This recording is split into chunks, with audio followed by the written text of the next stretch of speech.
Well, hey, greetings and salutations, everybody. Welcome back to the channel for this installment of John Campea's Open Mic. The mic is open. The floor is yours. What do you guys want to talk about? Whatever topic, discussion, question, theory you have that you want us to discuss, that's what we are here to do. And there's two different ways to get a topic or a question submitted to us to discuss. The first way is if you're not watching our show in one of the 23 hours of the day when we're not streaming live, go ahead and use our tip link at streamelements.com/JohnCampea/tip and send it in there. Or if you are watching live, the super chats are open. You can use the super chat feature in the live chat to send that in. And if your topic or question is, well, appropriate to be read on our show, we'll address it here on the show. All right, I'm joined by Ray Ora over there with his Teenage Mutant Ninja Turtles. Right beside him is Jonathan Voico. Yeah, Friday. And What? Oh, it's not Friday? Oh, man. You got me excited for a second. And most importantly, you guys are here. Thank you for joining us and making this part of your day. Now, before we get into it, piece of late breaking news came out this afternoon. Of course, we found out a few weeks ago, Superman Legacy, David Cornsweet is our new Superman. Rachel Brosnahan is our new Lois Lane. Perfect casting, by the way. Then yesterday we found out, we got Hawk Girl, Mr. Terrific, and Guy Gardner's Green Lantern being played by Nathan Fillion. And today we got more casting because the news has come out. This is from CBR right here. The casting for DC Studios' Superman Legacy continues with Barry and Gotham star Anthony Carrigan signing on to play Metamorpho in the DCEU film. Now, what great timing this is, because Anthony Carrigan, if you were watching one of our earlier videos today, if you're listening to our podcast today, just today got an Emmy nomination for Best Supporting Actor in a Comedy for Barry. And of course, he played Victor Zsasz in Gotham. And I really like Gotham was one of those shows that was kind of hit and miss for me. It was okay. It did great in some ways, not so great in others. But him playing Victor Zsasz in Gotham, I loved him in that. I thought he was really good in that, and he's been fantastic in Barry. And now he's playing Metamorpho. Now, this comes to us, again, from CBR. If you don't know much about Metamorpho, don't worry about it. Most people don't. Debuted in 1965, Metamorpho can transmute elements in his body into various forms, taking those properties on his powers. He is a founding member of the Outsiders and has also appeared on various Justice League teams. You know, Rob and I, this news came out just as Rob and I finished recording the podcast today, and even we're speculating, maybe even though he's been a hero, maybe he's been portrayed as being villainous at times, maybe he'll be the villain of the film. I mean, I don't know that for sure, but it's possible. So, listen, again, I love the idea of Anthony doing this. He's one of these actors that I've always just kind of felt will pop up when you need this quirky little role, but he'll never like get a serious breakthrough thing. And I love seeing actors like that I think are really good, succeed and have success. Now, I can already hear it, that the people saying there are too many characters in this movie already. We heard it yesterday, right? Just when they announced Mr. Terrific, Hawk Girl, and Guy Gardner, that, oh, no, this is supposed to be a Superman movie. There's too many characters, too many characters, too many characters. No, there's not. There's not. Look, I just opened up IMDb right now, okay? Look at all these characters. Look at them. Look at them! Look how many characters are in this movie. Oh my God, it keeps going. It keeps still going. It's still going. Anyway. It's Superman Legacy? No, it's Oppenheimer. It's Oppenheimer. Oh. It's Oppenheimer. The only difference is, whereas Jack Quaid, here, bring my screen back up there again, where Jack Quaid is playing somebody named Richard Feynman.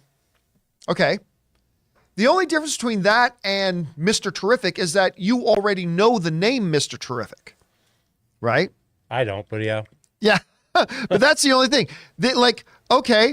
Hawk Girl is in it, but Benny Safdie is playing Edward Teller. The only difference is you recognize Hawk Girl. You don't recognize the name Edward Teller.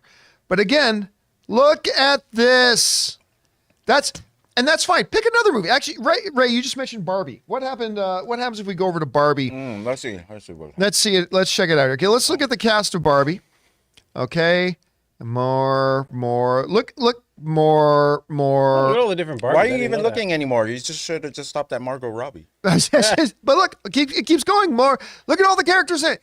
Just because there are some characters whose names we recognize in a movie, just, oh my God, all of a sudden this movie's overcrowded. The movie's not about Metamorpho. The movie's not about Hawk Girl. The movie's not about Guy Gardner. The movie's not about Mr. Terrific. The movie's about Superman. And there's going to be supporting characters in the movie, just like there are supporting characters in every movie.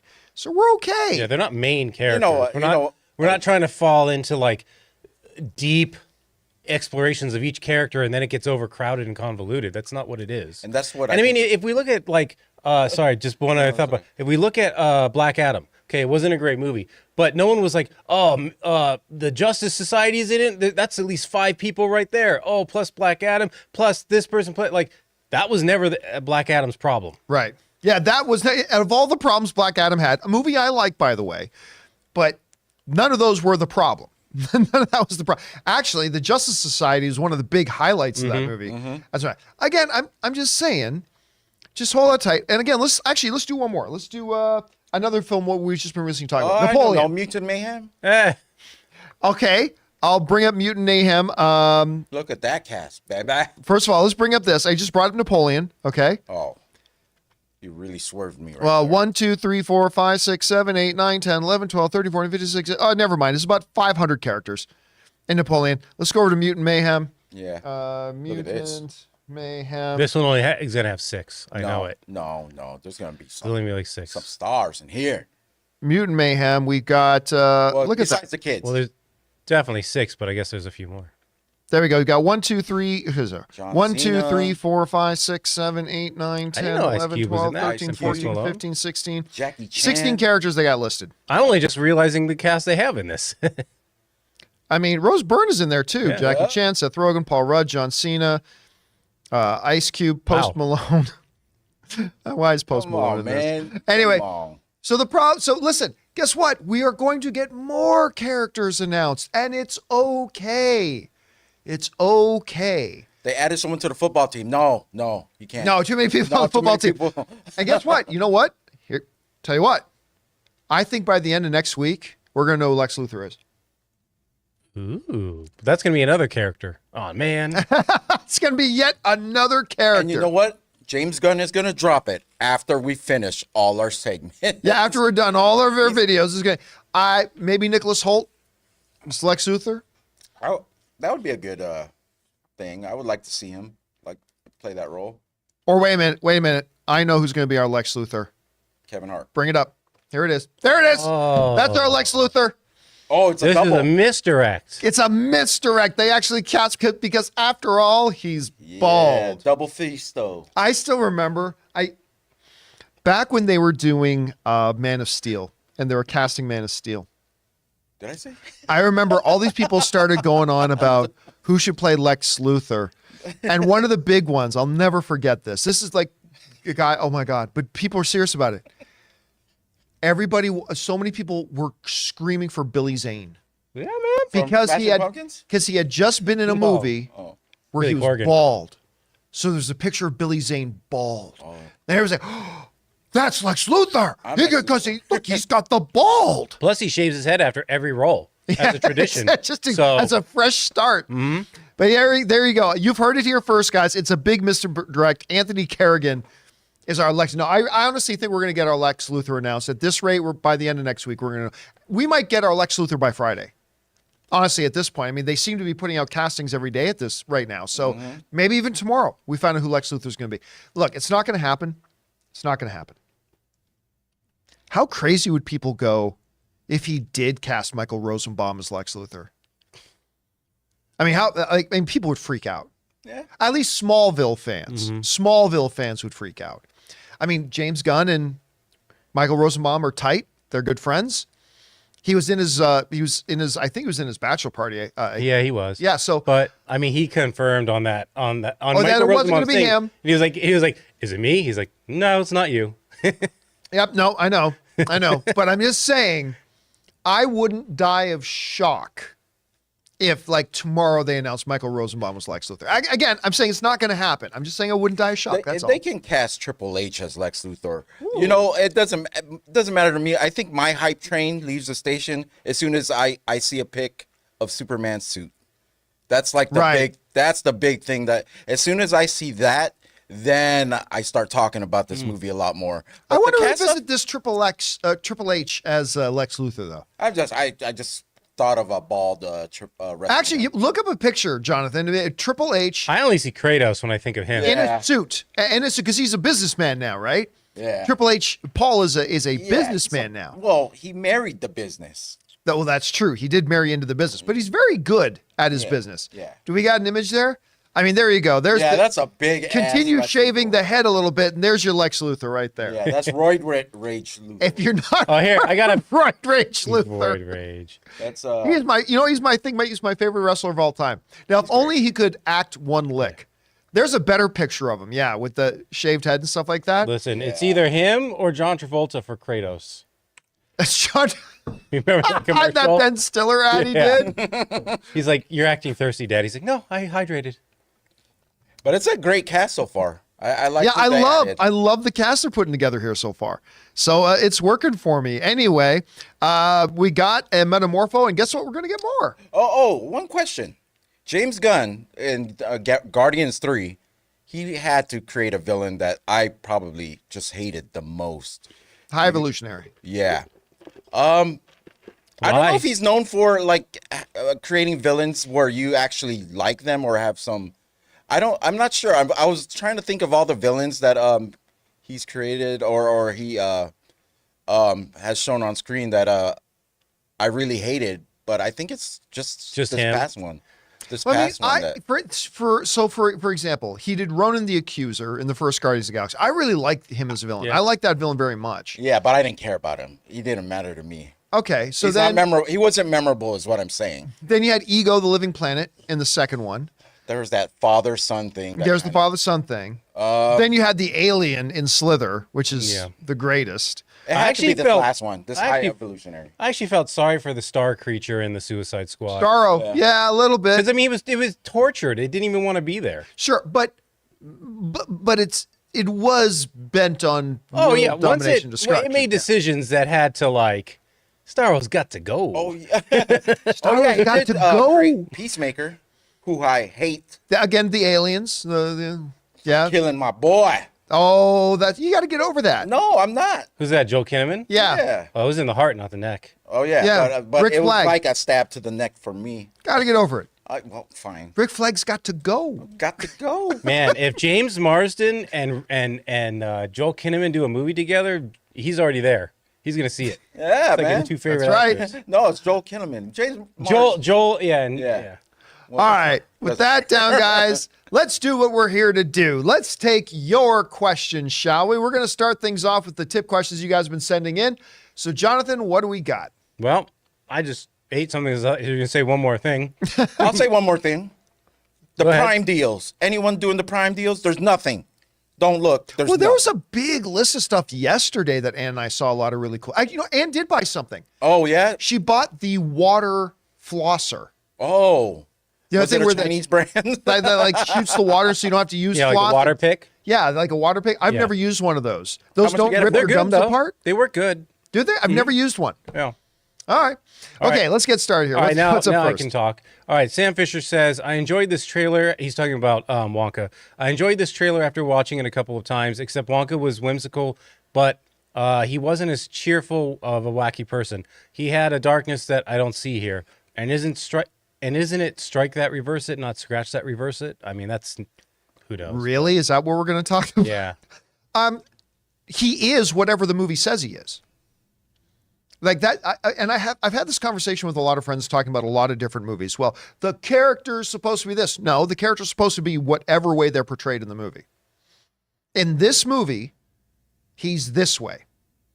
And remember, you're also talking, if you're trying to compare it to like Gene Wilder's Willy Wonka, well, you're talking about a character that was like 40 years later. He's aged. He's aged. He's become a little bit more jaded, maybe a little bit more homicidal. a little bit more whatever Yeah. later on in his life. But in this movie, at that age, this is the way he is.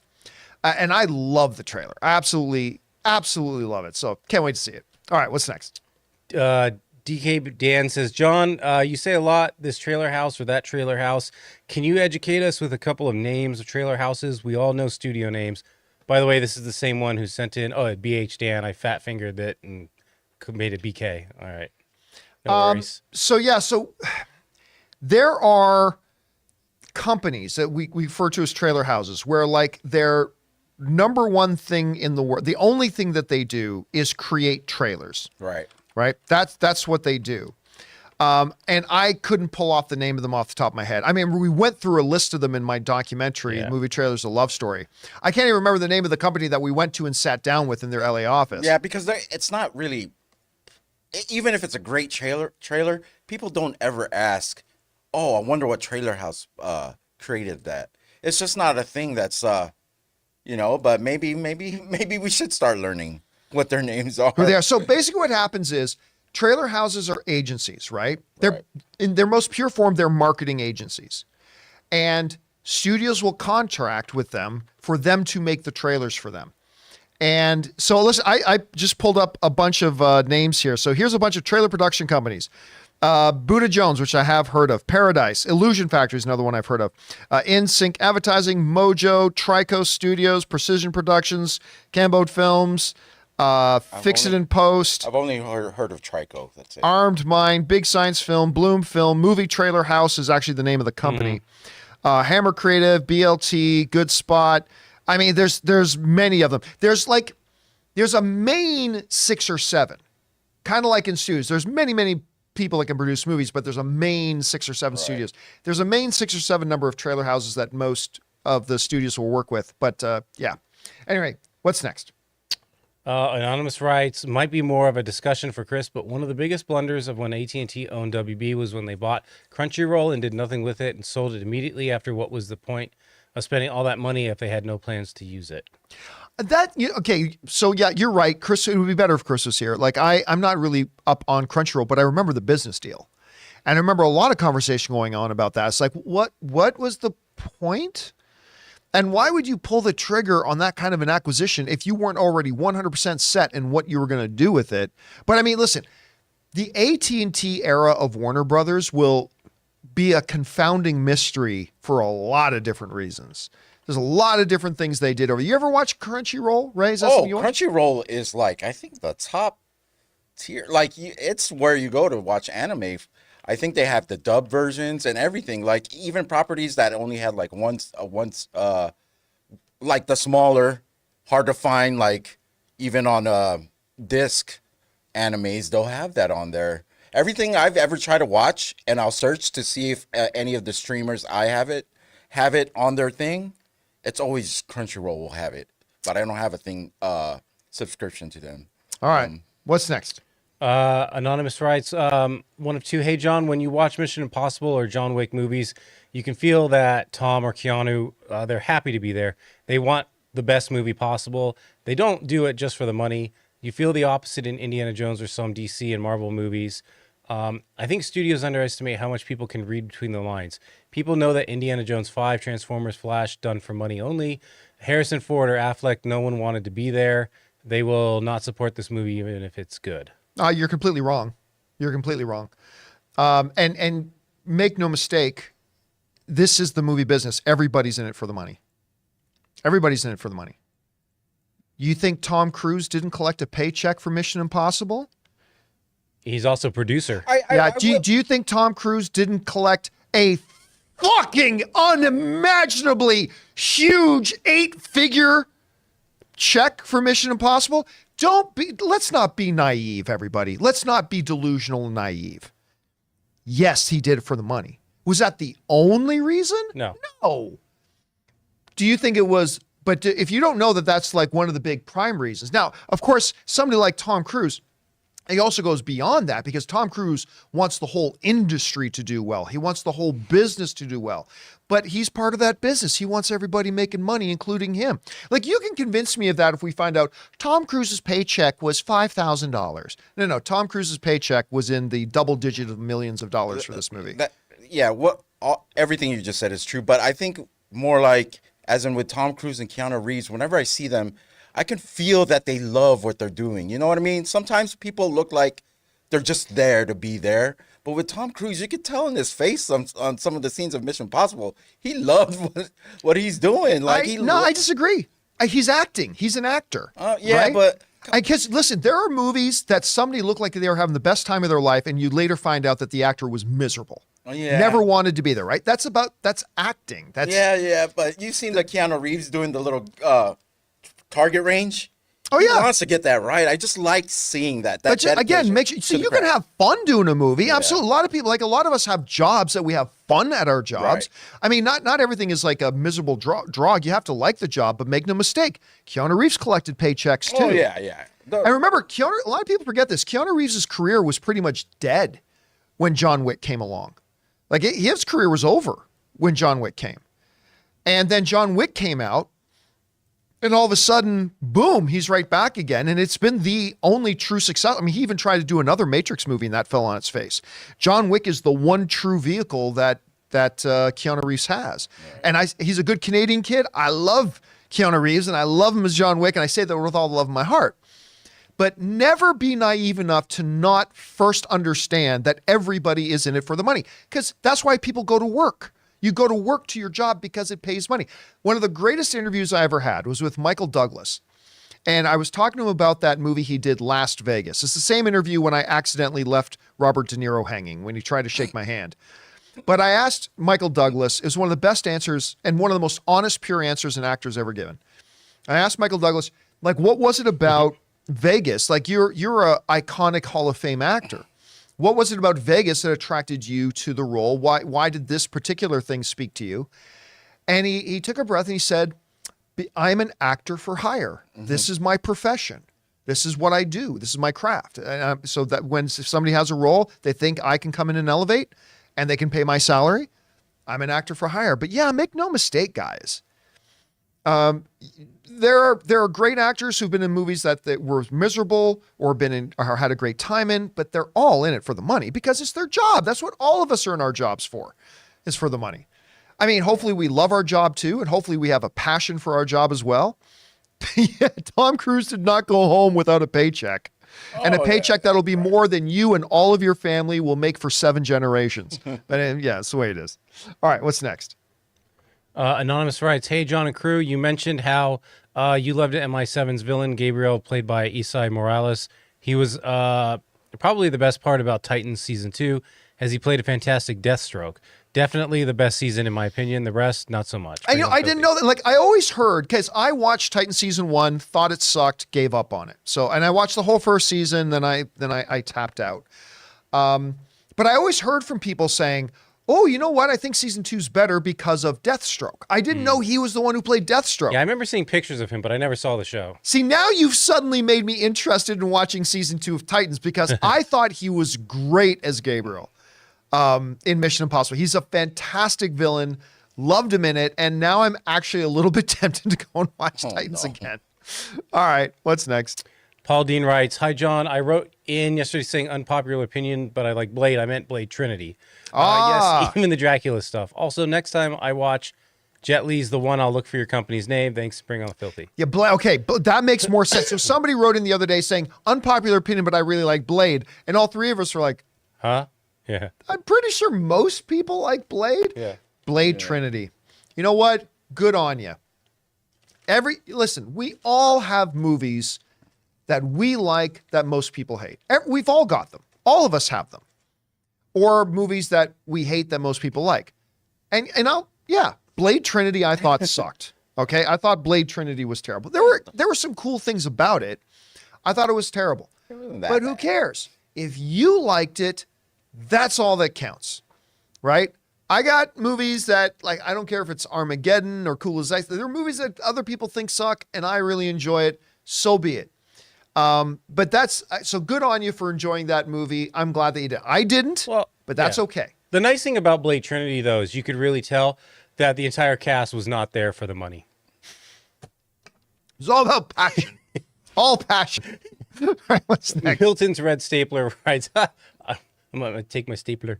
Normally, I wouldn't write in about a deleted scene, but there were some released for Miss Marvel recently, and the third episode one made me sit up and take notice.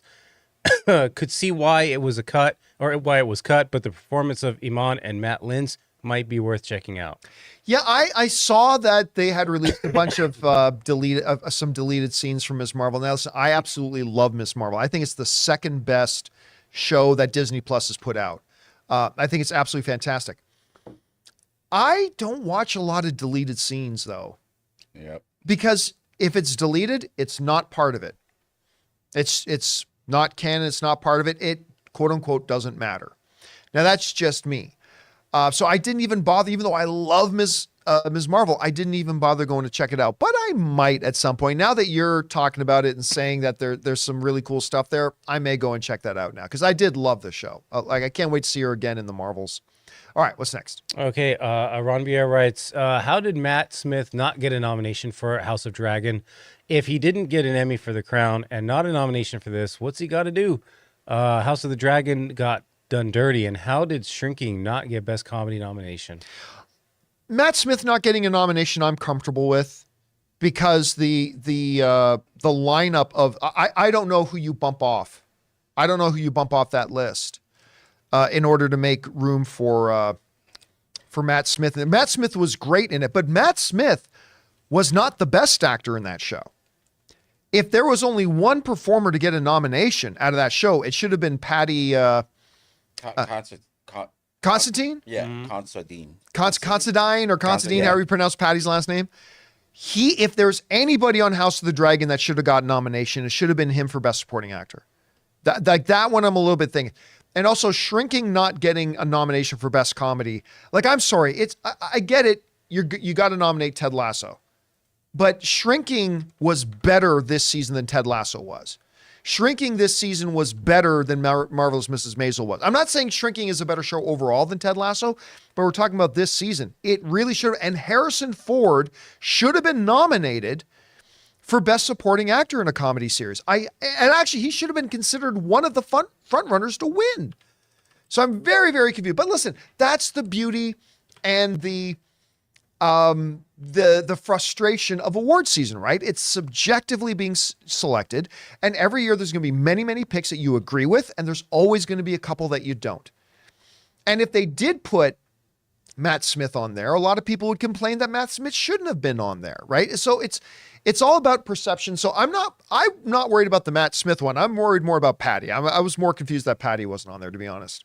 All right, what's next? Amin writes, I honestly love all the meme marketing and stuff fans have been doing with Barbie and Oppenheimer, better known as Barbenheimer. Yeah. Reminds me a lot of the first Deadpool marketing is taking over the web and everyone is a part of it. This is film fandom. Yeah, it's always good when you see stuff like that, specifically in like a positive energy kind of way.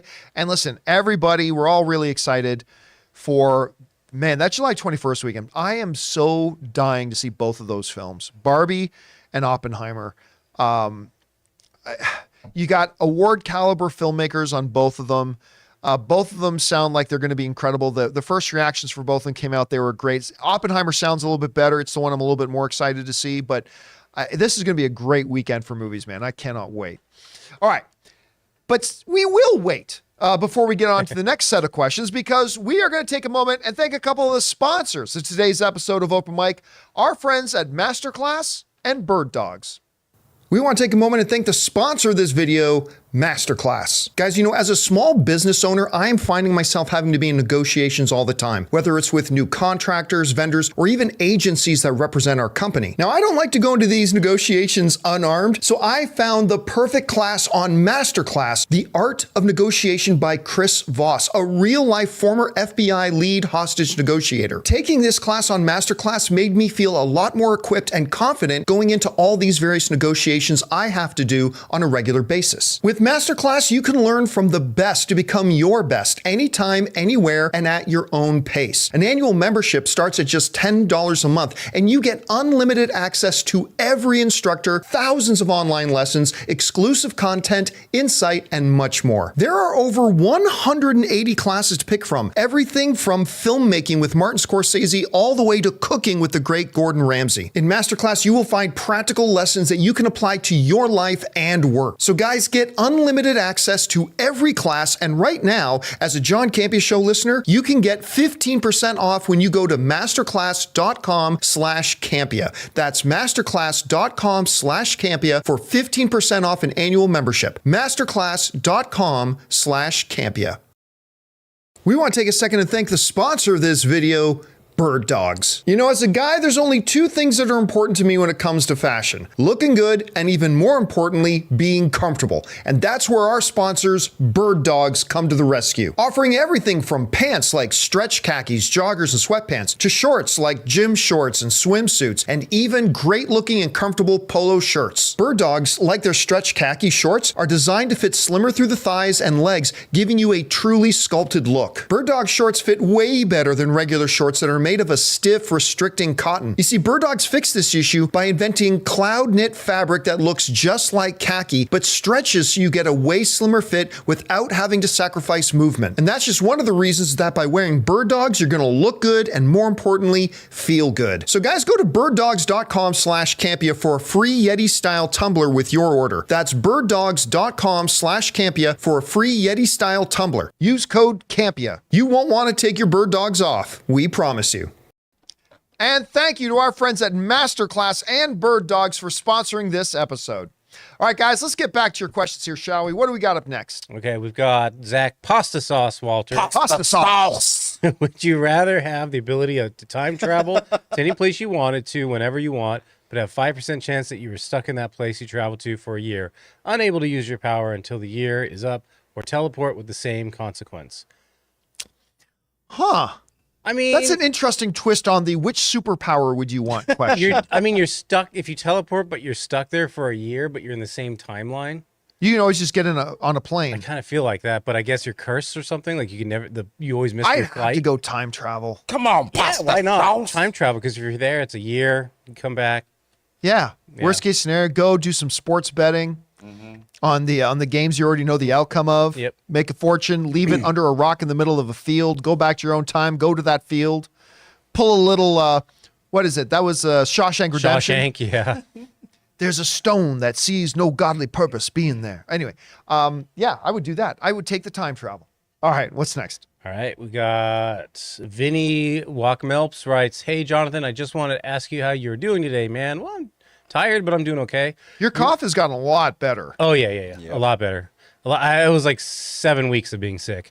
You rock, dude. Thank you. And keep doing what you're doing and keep working that daddy mustache that you have. What's your top 3 ice creams? Well, I mean, cookies and cream is always like a good go-to. Yes. And then I'm more into shakes than like just eating ice cream. So I'll love like a good Cherries Jubilee shake or like a chocolate peanut butter and banana shake. Yeah, that's my 3.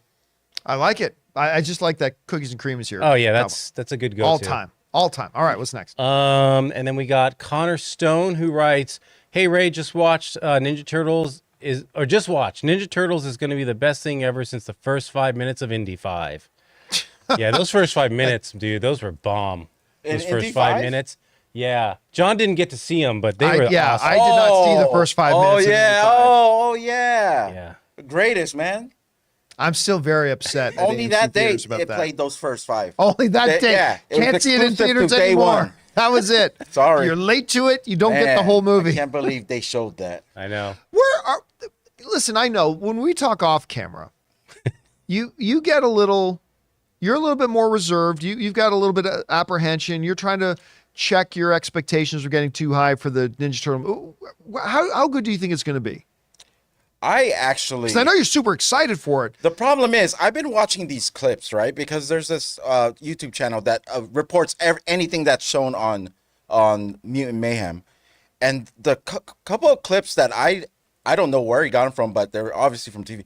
I think this movie is going to be really good, actually. Now I hope so. I was like kind of hesitant because of But the clips I saw, it's working for me. That what they're trying to do here, it's working for me, like big time. Like now I can't see this movie not being good.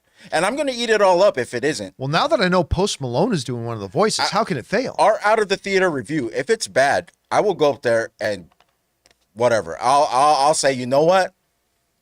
I just ate crap for this, but you know what? I'm not gonna beat around the bush. If it sucks, it sucks, and like this will stay up. Oh, I thought you were gonna knock them over on live. You know, those are good looking figures, by the way. I do like those figures. Yeah, $9 each, better than 20. What's next? So we're moving on to supers. Miguel Zayan writes, over under 30% Lex Luthor casting announced next week. We were just talking about that. I'll put it this way. I'm going to be surprised if we don't have a Lex Luthor casting by next week, by the end of next week. I wouldn't even be surprised if we get it by Friday. So I will go over 30, not 100%, but I will definitely go way over 30% on that. All right, what's next? South Texas Shark writes, yo, Ray, game day, more episodes of Bluey on Disney Plus. I'm not giving you a game day for episodes of Bluey. Game day? Hell yeah! There's new episodes. Yeah, on Sweet. Disney Plus. You and Ann love Love Bluey. it.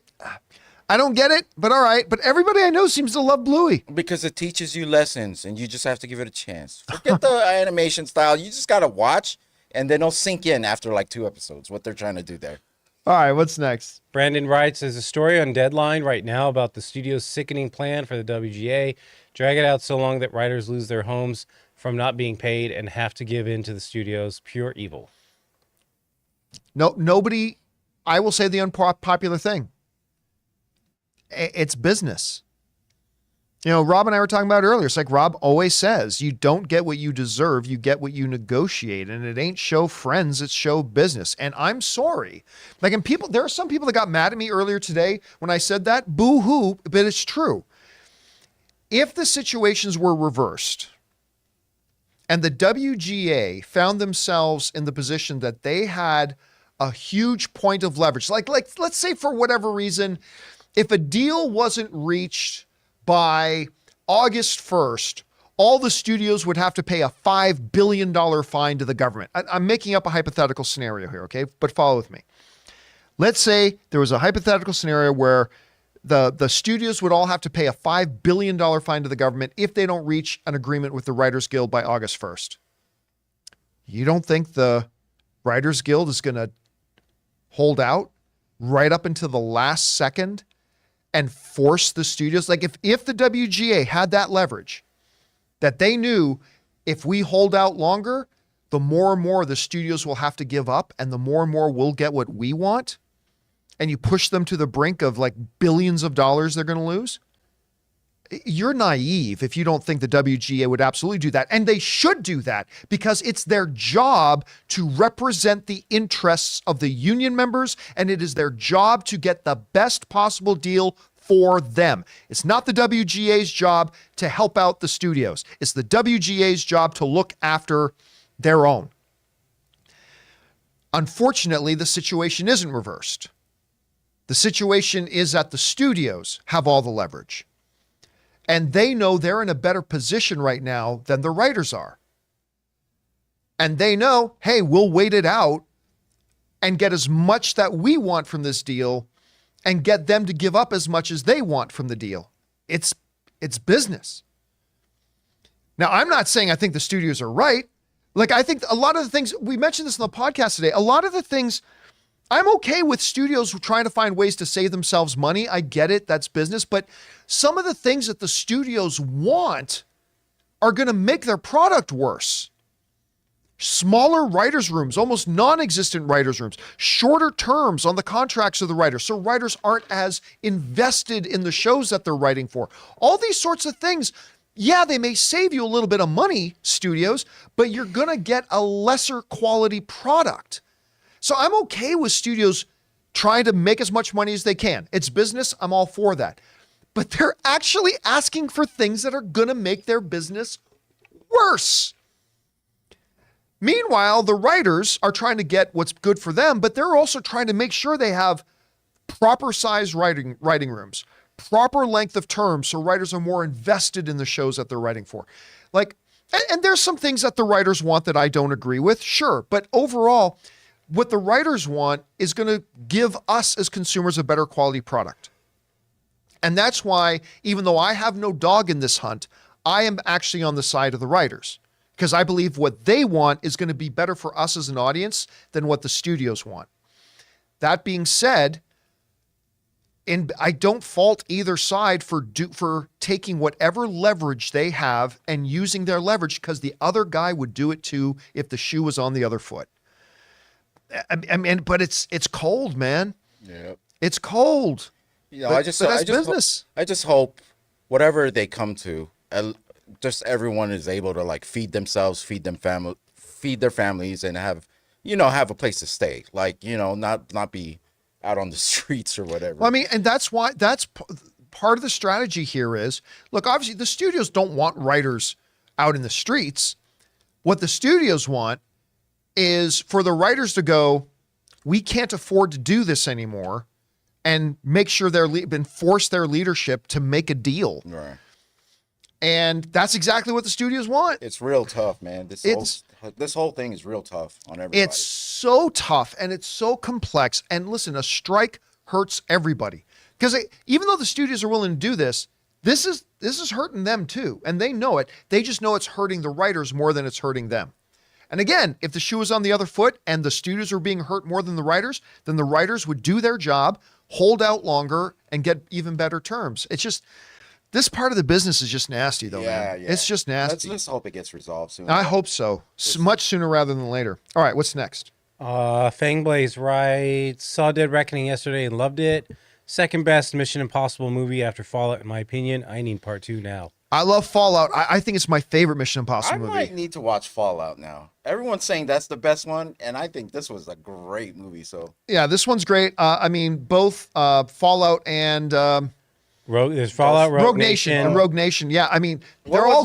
What was the one before this one? Rogue Nation or Fallout? It was Rogue Nation and then Fallout. Oh no, I can't remember which order. I'll look it up.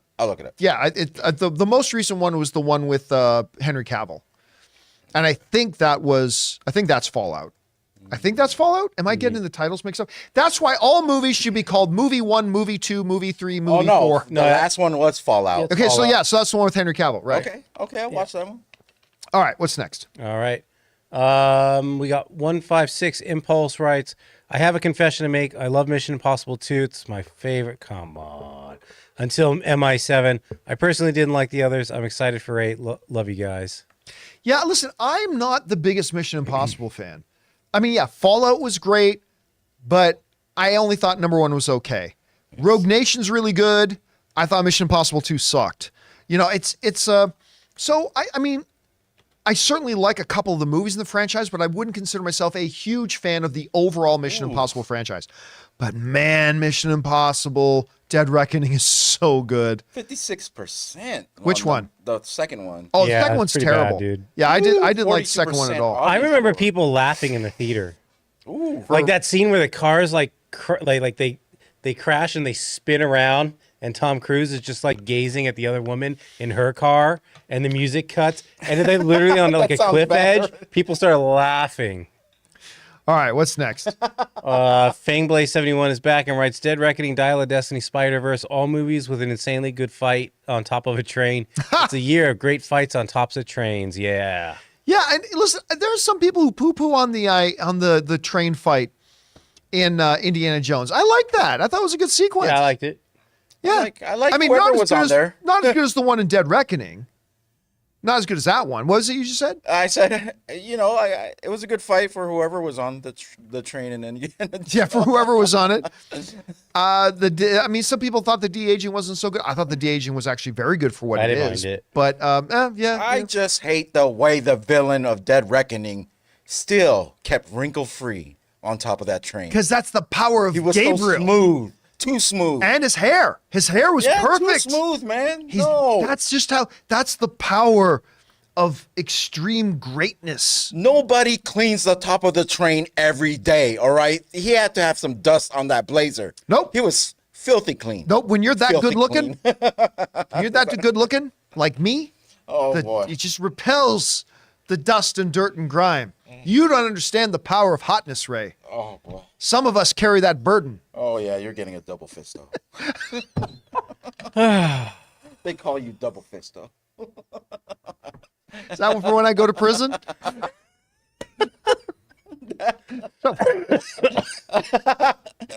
New villain of the DCU. Get that DUI. Double baby. fisto. All right, what's next? Wesley Nimella writes, Poor Thing, Emma Stone's new independent film comes out on September 8th, 2023 for your fans to check the trailers on YouTube. Is that basically the Frankenstein one?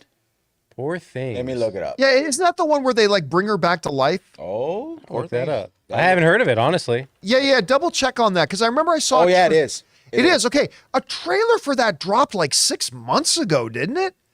Like I remember watching a preview for that like kind ages, of creepy, man. and I totally forgot about the film Mark because Ruffalo's in it too. Ruffalo's in it. Yeah. Yeah, so so again, I remember seeing a preview for it like ages and ages and ages and ages ago, and I've totally forgotten about it. So you just mentioned it again. Poor Things. I totally forgot about it. And Willem Dafoe. Really? Who directs it? Let's see. That's Yorgos Lanthimos. Okay. Huh. This looks creepy as heck. Yeah, here's the thing. I love Emma Stone. I'm not sure I loved the trailer when I saw it. It looks a little weird, but I know sometimes weird can be good. I love Emma Stone. It's on right now because it's IMDb. It automatically plays the trailer. So Oh, yeah. I'll check it out. All right. All right. What's Jesse next? writes, just being optimistic, but any chance Hulk could pop up in Deadpool 3 so he can finally fight Wolverine? No, they're going to go to a barbecue with each other. Would also be a good opportunity to redeem Hulk and have him go back to the way he once was. No, you're talking about a major storyline. yeah, man. Like if you're trying to take an MCU character and completely alter that character in one movie, then you're talking about giving that character a big main storyline. That can't just be a cameo for 5 minutes, right? So no, listen, one of the first couple of comics I ever owned were both involving the Hulk. One was Hulk versus Thing. Now they've fought many times in the comics, but that was like one of my very, very, very first comic books was Hulk versus Thing on the cover. And another one was Hulk versus Wolverine. So yeah, I think a lot of people would love to see Wolverine and Hulk fight, but I don't think there's a very good chance of that in this. Now, if we had seen, Wade or Logan wearing Hawaiian shirts in the set photos, maybe I'd think that family picnic Hulk could show up. But no, I really don't think, unfortunately, that there's really much of a chance that we're going to get Hulk in this. All right, guys, listen. We're going to continue on and finish off all the questions we've got sent in. But for now, we're going to take just a quick moment here and thank another sponsor of today's video, my mobile service provider, and they should be yours, Mint Mobile.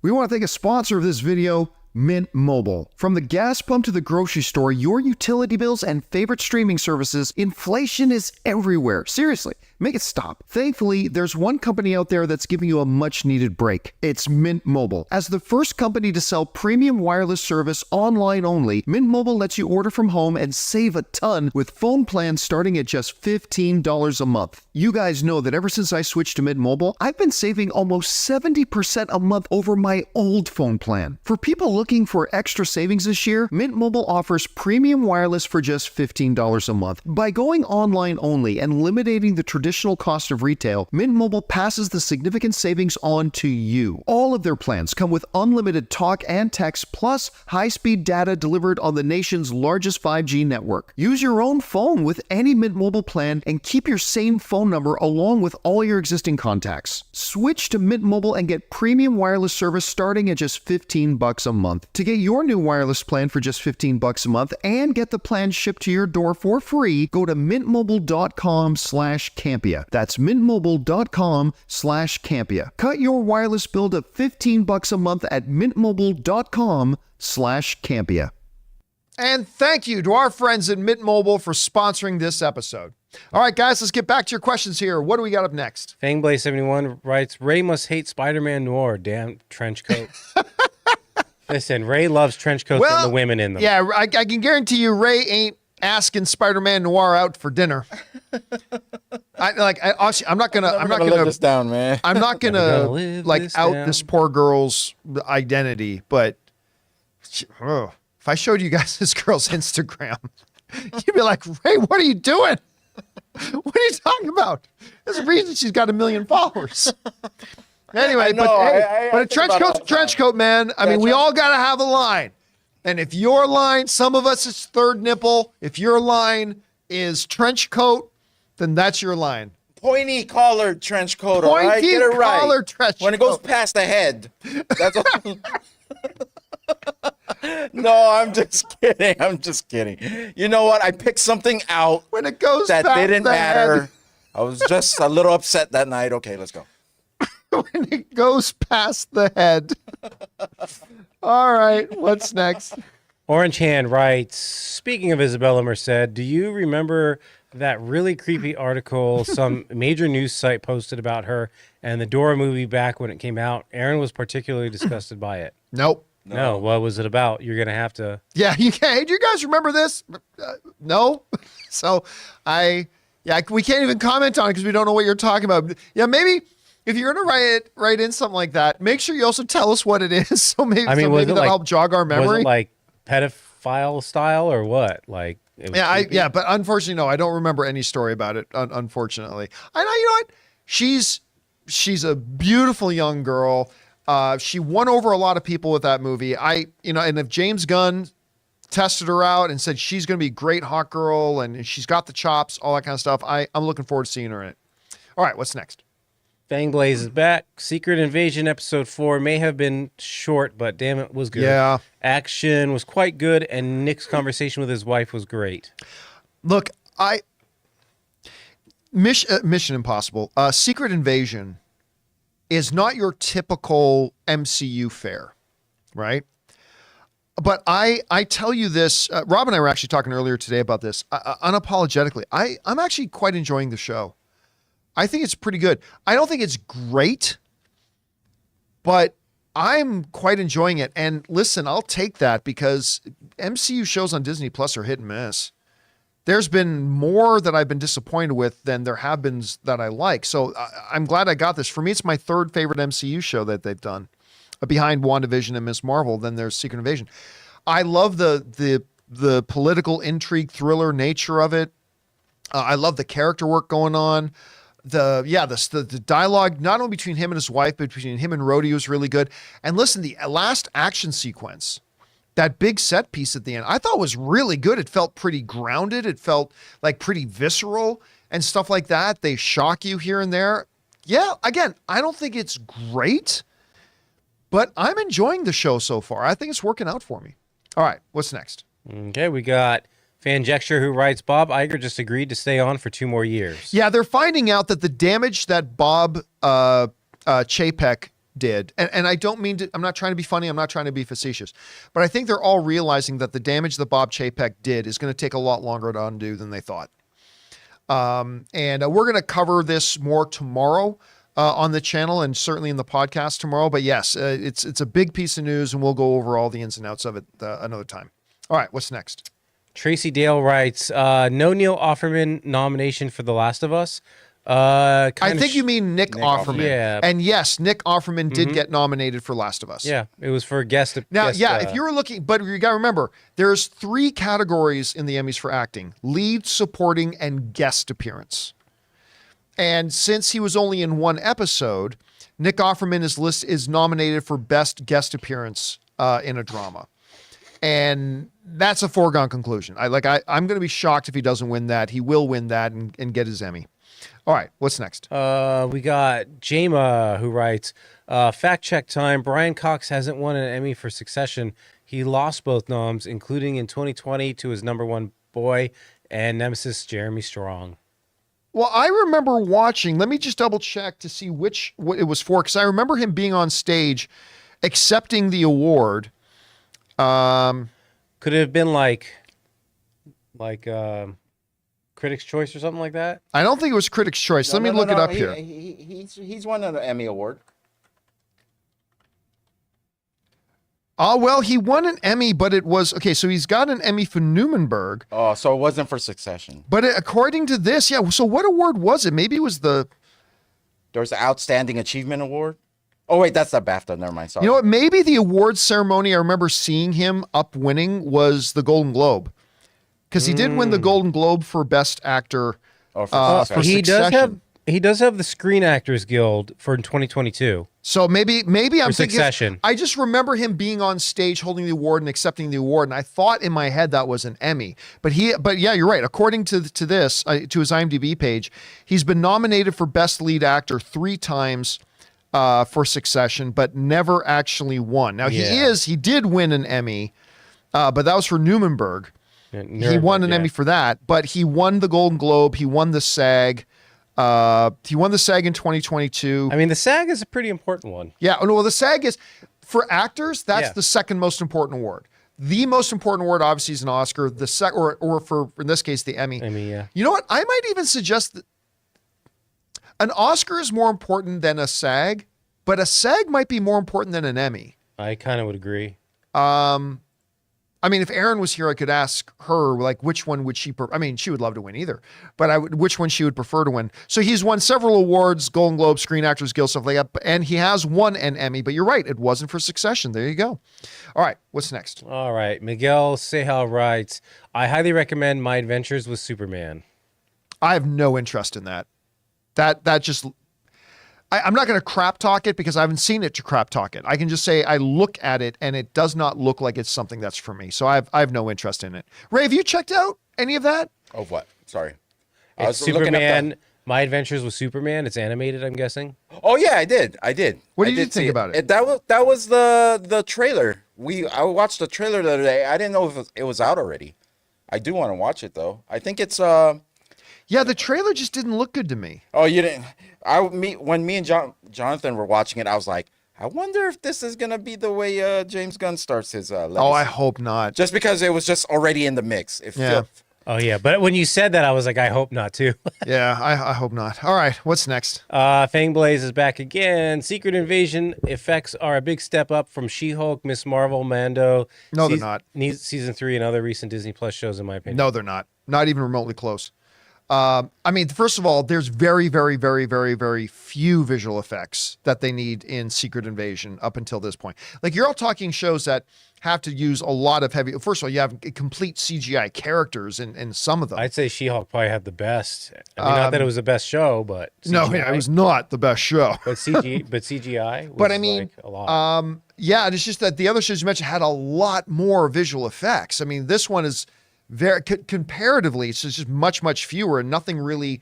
There's no real big grand visual effects. So I would disagree. I would disagree with you that the effects in Secret Invasion are a quote unquote step up. I don't agree with that personally. I think it's just a matter of perception since one has so few effects. There's only a couple of little shots here and there, whereas a lot of the other ones were very, very, very visual effects heavy and required a lot more. But anyway, that's just kind of my take on it. All right, what's next? Fangblaze writes, who are some of your favorite Autobots outside of Prime and B? Drift, Sideswipe, and Mirage are my personal favorites. Drift is underrated. My all-time favorite Autobot is Prowl, the cop car. And I also really like Brawn. For G1, here's a little thing. You know how there were the bigger Transformers and then there were the smaller ones, right? Uh-huh. Brawn was one of the smaller ones. He was a Bumblebee-sized Transformer. But interesting thing about Brawn, for the G1 toys, Brawn was the second strongest Autobot. Hence his name was Brawn. He was only surpassed in power level, in strength level, by Optimus Prime. Now, I think this was prior to them launching the Dinobots, because I think probably Grimlock would have gone above that. But yeah, so Prowl, by the way, Prowl's brother was Sunstreaker. But that's my favorite. Sunstreaker? Yeah. Jazz and Sunstreaker are my dudes right there. You know, Jazz was the first Transformer I owned. Me too. Really? Yeah, I love that. The very first metal one I ever bought was Jazz. For Jazz some was reason. The Porsche. We have something in common now. Really? You got the first? Jazz was my very first one that I got. I loved sports cars back then. Just any sort of sports car. I picked him, and then he happened to be really cool in the cartoon, so it worked out for me. All right, what's next? We've got no, we just read that one. Samir writes, my dream is that in Deadpool 3 they enter the X-Men 90s animated series, and that's the Wolverine we saw in the pics. Doubtful, but it would be cool. Nah. When is that coming out? I'm so excited to see what that series, that X-Men. You're talking about the series. new one. Yeah, the new one. X-Men 97, is that what it's called or something like that? Yeah. I don't know. It's got to be getting close because I remember they put out some production images of it. And to the last guy who talked about My Adventures with Superman, I'm actually going to watch that today. I didn't know they started playing it. I was looking forward to watching What's it on? It's on Max, and it's also on Cartoon Network, I believe, so you could probably catch it if you still have cable like we do. Well, I have Max, Yeah, so I well. could watch it there. Yeah. There's only, it's 2 episodes in, so. All right. What's next? King Daddy Goat writes, will the writer's strike affect the NFL season? Oh, well, he's making a joke. Yeah, no. Thankfully, no. I do not believe. I do not believe they are employing any members of the Writers Guild of America, jest. so it should be okay. All right, what's next? Abraham Villagas writes, hi, crew. The Hollywood Reporter just announced that Bob Iger remained Disney CEO until 2026. I saw this coming. Maybe he'll stay longer. I honestly don't. Like, I'm not surprised they did the extension. Again, like I said before, the damage done under Chapek is extensive. And it's going to take a lot of time. And I think there's harder days that have to come first before things start getting better. I really do. But I can't see Iger at his age. I just can't see him staying longer than that. I think the guy does want to go into retirement. He doesn't want to be Alan Horn. I feel for that guy, man. He's probably going through some, because it's been a bad year for Disney. Listen, it's all dealing with the fallout, man. Yeah. It's all dealing with the fallout. So I'm not surprised to hear that he signed the extension, but I don't expect it'll go beyond 2026. Also, the second episode premieres on Friday, the 14th, for My Adventures. About that show that I don't care about? Okay, great. Okay. We're just going to get an update off of each question. No, I'm sorry. John, All right, what's next? John Redcorn writes, if SAG strikes, do you see studios delaying films like Craven or Marvel since actors can't do press junkets for them? No, I don't think they're going to worry too terribly much. I mean, it sucks, yes, but I don't see it. When is Craven? What's the release date for Craven again? I got you. By the way. So I got can't you, remember. buddy. It all depends on how far out it goes, but no, I don't think you delay the movie because delaying a movie costs you money. So I mean, it's unfortunate. It would suck, but October 6th. October 6th. October 6th. October So 6th. even if the Screen Actors Guild did go on strike, this isn't going to be like the writer's strike. Even if they go on strike, that shuts everything down for the studios. And they are the Screen Actors Guild has a lot more leverage on the studios than the Writers Guild does. I mean, that's not fair, but it is what it is. They have a lot more leverage and they know it. And so even if a strike does happen with the Screen Actors Guild, I do not expect that it's going to last long. I think it's going to be a very, very short-lived strike because you're going to have a studio that's highly motivated to get that strike settled, and the Screen Actors Guild are going to be highly motivated to get it settled. So I think they're going to be fine. But even if it did, I don't think they would delay the release of the film. Good question, though. All right, what's next? Brendan Millspaw writes, do you think it's a good idea to take a job with a bad director for the experience, or do you think people will look on my resume negatively? We're talking fakes his own Amazon reviews bad. I mean, that'd be a terrible experience for you. It'd be toxic, I think. Yeah, it might be a bad experience for you, but I mean, here's the thing. I don't think nobody with half a brain blames an actor via association with him. Listen, Jason Statham was in an Uwe Boll movie. Is there any more reviled director out there than Uwe Boll? Nobody cares that Jason Statham did a movie with him. It's whatever. They're two different people. It's fine. So if you can get some experience, even as long as it's not like an experience where like the director is like totally makes your life miserable every day. You're on set for 5 weeks. Well, then maybe you might not want to do it. But just because they're a bad director, hey, if you get an opportunity to take some experience, all other things being equal, take it. All right, what's next? Johnny gives us some support here. Oh, thank you, Johnny. And then Taki75 writes, word is that Captain America 4 Sam will recruit the new Avengers team, so maybe that's where Simu Liu meant that Shang-Chi will appear. I don't buy that. I'm not saying it's impossible. I'm not outright declaring that is not true. I'm just saying I don't buy that at all. They do need an Avengers team. Yeah, but Sam, here's the problem. I think Anthony Mackie's going to do great in this role. I think he already is great in the role of Sam. But Sam is a low-level ranking member of the Avengers, right? Here's where I think it would make sense. That shield, everyone knows that shield. Sure. Everyone knows what that means. As soon as Sam took that shield, people will listen now. I don't think so. I think so. I think Why? it would work that way. I don't listen. If I'm working with you for 4 years, and all of a sudden you got the coolest T-shirt in the room. No, you gave me the coolest T-shirt and you walked away. It doesn't matter. Everyone's supposed to listen to me now. Look at Rhodey. That's what I'm saying. War Machine outranks Sam by miles, right? It's just Sam. Just because he's got the shield, like Cap deemed him worthy to take up the shield. That's great, but that doesn't mean you become that. Other people follow you as their leader, right? I think it would be a very creatively stupid decision for them to do because, again, like if they had shown in the last 5, 6, 7 years of the MCU, Falcon rising in the ranks of the Avengers and even be seen as like kind of like a field leader too with the team. Like let's say in the battle of Infinity War that Rhodey was taking his instructions from Sam and not the other way. Like if they had showed Sam gaining more respect amongst the team, being seen as a leader from the team, then after Steve hands the shield over to him, maybe then. But right up till the snapping in Infinity War, Sam was pretty much the lowest ranking member of the Avengers. You don't suddenly become the leader. I'll spin it one more time. I'll spin it this way. If there's a big threat, right? You know how powerful everyone else is other than, Sam is low level powered. Who would be the one out of all them you think would actually take the time to bring them all together? It would be Sam for me. Like he would be the one that'd be like, you know what? We need to join together. I think all the other heroes will try to take out the threat by themselves and get their ass kicked.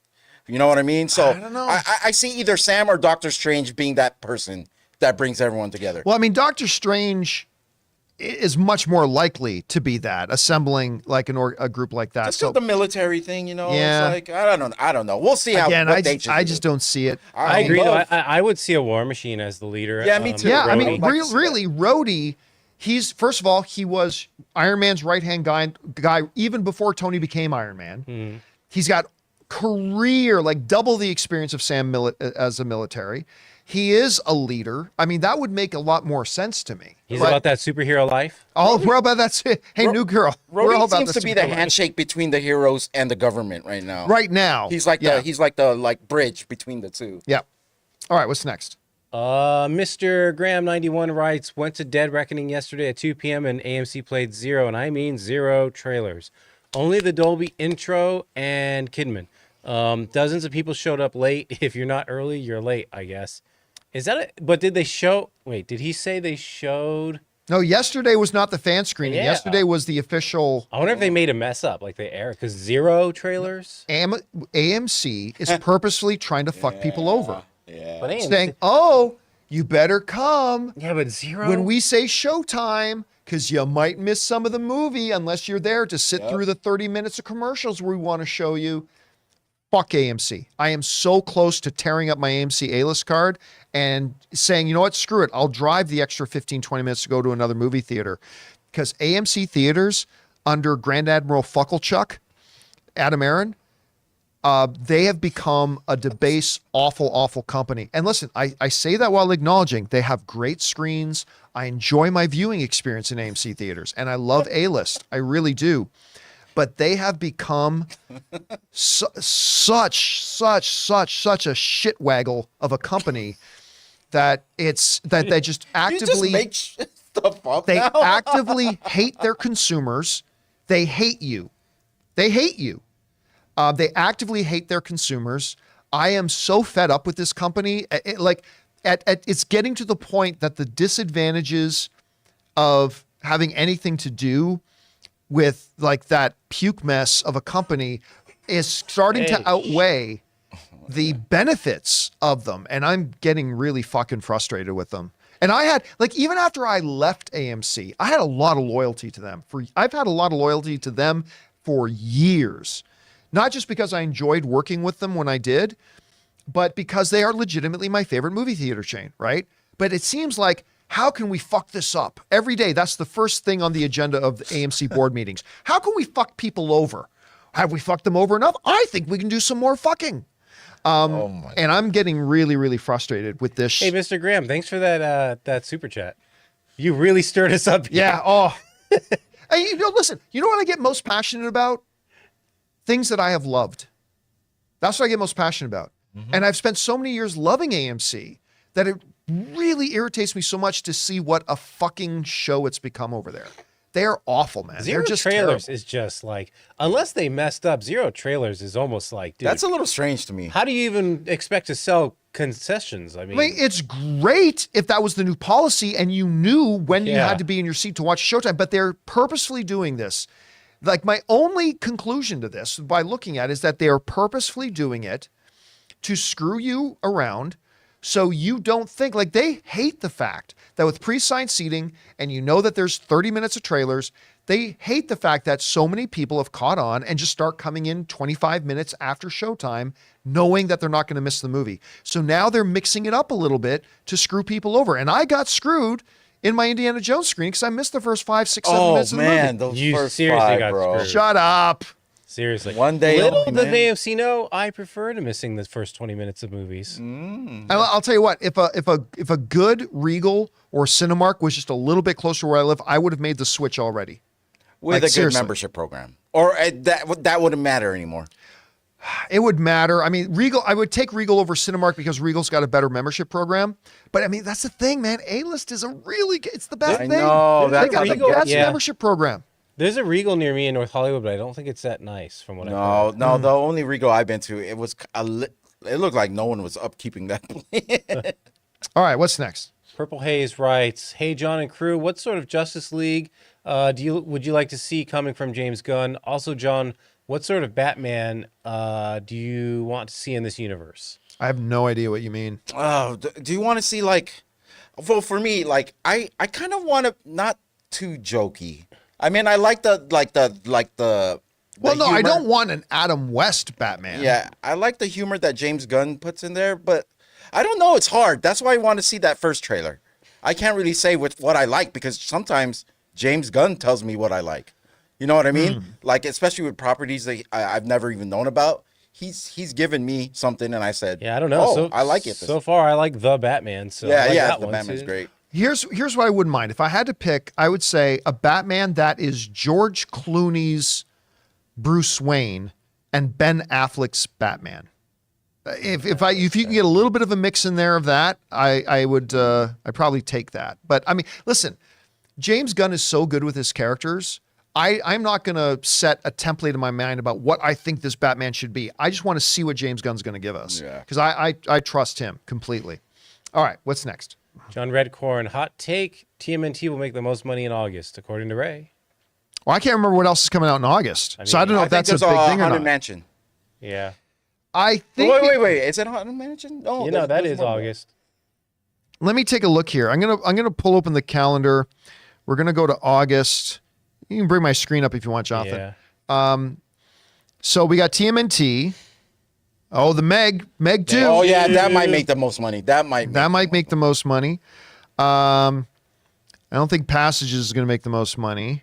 Let's see. There's not a lot. Yeah.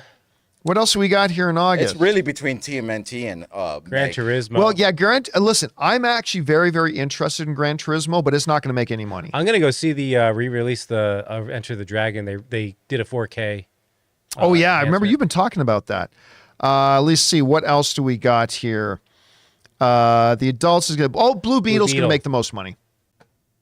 Oh yeah, Blue Beetle's going to flop, But it'll make the most. But money. but it'll make the most money. 'Cause And let's it's see if there's $1 billion. anything else in there. Oh, Strays as a comedy? That might make the most money. Yeah. As a I gotta say, comedy. I'm pretty impressed with Might be this. TMNT. Let's see. I'm What gonna else? say TMNT. Let's do it. I can't see anything else in there. We're at near the end of August here. Equalizer. Well, no, that's September. Equalizer 3 September. So, you know what? I'm gonna go a little off the beat. I'm gonna say Strays. I think Strays will make more than Blue Beetle. Blue Beetle will be second, and then maybe Meg, and then TMNT. Oh. Ooh, wow, you got demoted, bro. Oh, you said last place? Okay. That's not last. That's it is fourth. third or fourth. That's even worse. Fourth. Ooh, 4 out of you 4. don't even get to stand on the block. I of know. Fourth. Place. Man, You don't he's even get on he's the not letting podium. us on Yeah. the block. But hey, listen, after I see TMNT, and listen, if I think it's great, maybe I have to reevaluate that. But I'm thinking Strays, Blue Beetle, Meg 2, Teenage Mutant Ninja Turtles? I'm thinking Meg's at the top. You think Meg will beat out Strays and Blue Beetle? Yeah, if I was looking at the TMT, like the releases, how much they made, like the past ones, I think it's Meg, just because it feels like it's going to be one of those, oh my God, this is crazy. Like, Strays is going to make money. I think it'll be third. I think it's Meg, Blue Beetle. All right, what's next? Eddie Burton writes, how does WWE get away with still airing product during the strike? They have formats and scripts written for their talent and read the promo. They do not have members of the WGA write. Look, just because the WGA is on strike doesn't mean I can't write stuff. I'm not a member of their union. I can write whatever I want. The WWE doesn't employ WGA members. I mean, maybe there are some WGA members on their staff, and if there are, those guys can't write. But remember, Christian Harloff was a writer on WWE many years ago, but he wasn't part of the WGA. So that's the big thing. They have writers, sure, but they're not writers who are associated with the WGA. Mm-hmm. Same reason comic book writers can still write comic books, because they're not members of the WGA. So it's the WGA that's on strike, not all writers in the world are on strike. No, it's just members of the WGA. I mean, I can't do my essay this weekend, teacher. Sorry, teacher, it's a writer's strike. Can't turn in my assignment. All right, what's next? John Redcorn writes, I know Peacemaker, Waller, and Blue Beetle will continue in the DCU. What other DCEU characters will continue? In my opinion, Robbie's Harley Quinn has a real shot. I don't think so. Yeah. I would have thought that a year ago. I don't think so anymore. And they are going to retcon some things in Peacemaker to allow Peacemaker still, because it's going to be, again, with Nathan Fillion coming in to play Guy Gardner, and he was already TDK.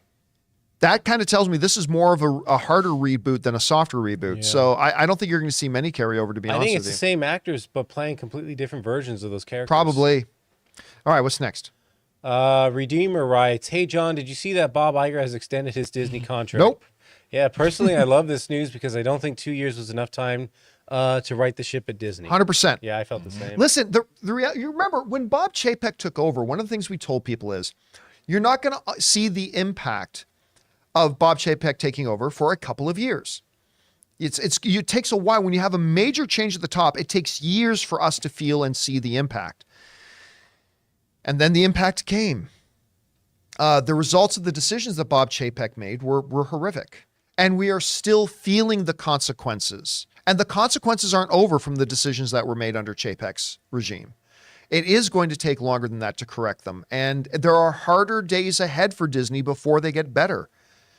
So, yeah, again, not shocked to hear that Iger re-up for a couple more years, but I don't think he's going to re-up for more after that. All right, what's next? Suthius writes, Jor-El, Zeus, and now Kraven's dad, Russell Crowe's new era of awesome comic book father characters. Yeah, somebody else brought that up the other day, that he is now the dad figure in every comic book universe.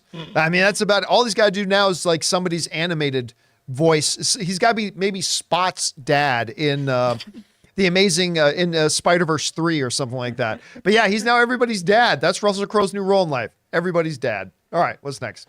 All right, final question from Lavartov. Favorite fruit? Watermelon for me. I love watermelon. Oh, I do love watermelon, but a good I love nectarines.